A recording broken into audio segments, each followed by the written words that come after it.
On Christmas Eve, 1945, a family home in Fayetteville, West Virginia, went up in flames. By sunrise, 5 children were gone, not confirmed dead, gone. No bodies were ever found in the ashes, and what investigators discovered afterward only deepened the mystery. This is the disappearance of the Sodder children. George and Jennie Sodder lived in a 2-story house overlooking the small Appalachian town of Fayetteville. They had 10 children. George was an Italian immigrant who had built a successful trucking company from nothing. He was hardworking, outspoken, and proud.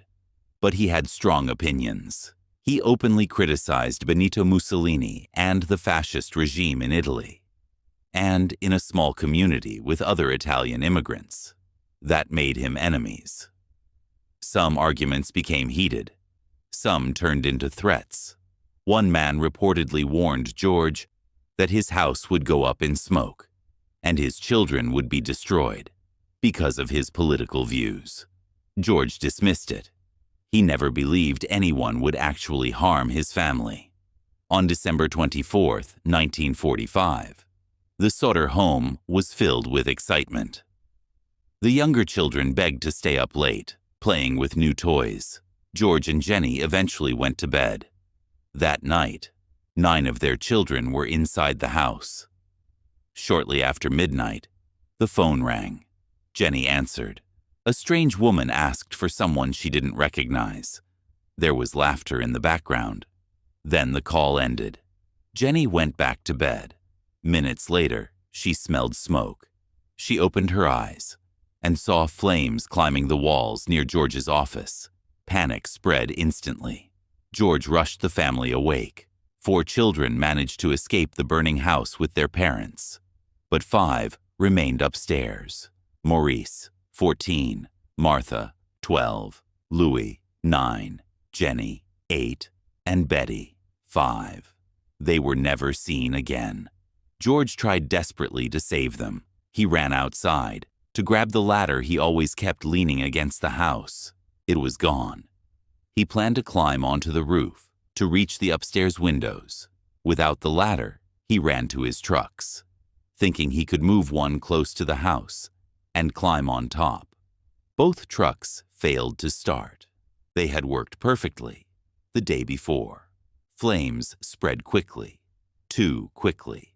Within 45 minutes, the house collapsed into burning rubble. The fire department did not arrive until morning. The town's phone operator later discovered the phone lines had been cut, not burned, cut. Someone had climbed a nearby utility pole and severed the line before the fire began. When investigators searched the ashes, they claimed the 5 children had been completely cremated, reduced entirely to ash. But George refused to believe it. House fires, even intense ones, do not usually burn hot enough to completely destroy human bones. Professional crematoriums require extremely high temperatures for hours to fully reduce a body. The Sodder house burned for less than an hour, and yet no bone fragments were officially recovered. Not one tooth, not one piece of bone. Nothing. Then witnesses began to come forward. A neighbor reported seeing a man near the house earlier that night. Another claimed to have seen someone throwing a ball of fire onto the roof. Later investigations suggested it may have been a Molotov cocktail. A woman in a nearby town insisted she saw the missing children the next morning, eating breakfast with 2 unfamiliar adults. Another witness claimed to see them inside a passing car, with Florida license plates. The clues pointed in a disturbing direction. What if the children had not died in the fire? What if they had been taken? The Sodders hired private investigators. One discovered that the coroner had declared the children dead without a thorough excavation. Another uncovered rumors of possible retaliation connected to George's anti-Mussolini stance. Years later, a strange package arrived in the mail. Inside was a photograph of a young man in his 20s. He bore a striking resemblance to Louis Sodder. On the back of the photo was a cryptic message. Louis Sodder, I love brother Frankie, Lil boys, in 90132 or 35. There was no return address, no explanation. The family was shaken. George became convinced at least one of his children was alive. He refused to let the case fade.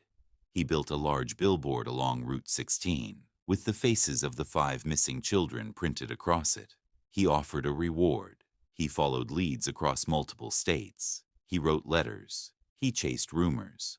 For decades. But every promising lead ended in silence. Years later, when the original house site was re-examined, small bone fragments were found in the soil, but experts suggested those fragments may not have come from the fire at all. The evidence remained inconclusive. So what really happened that night?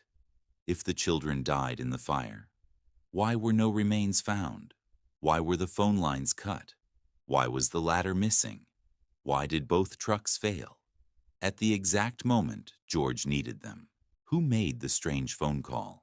And who sent the mysterious photograph? Years later? Was it revenge, kidnapping, political retaliation, or something else entirely? George and Jennie Sodder died, never knowing the truth. The billboard eventually came down. The house site remains quiet, but the mystery has never disappeared. 5 children vanished in the flames. Or perhaps they were never in the fire at all.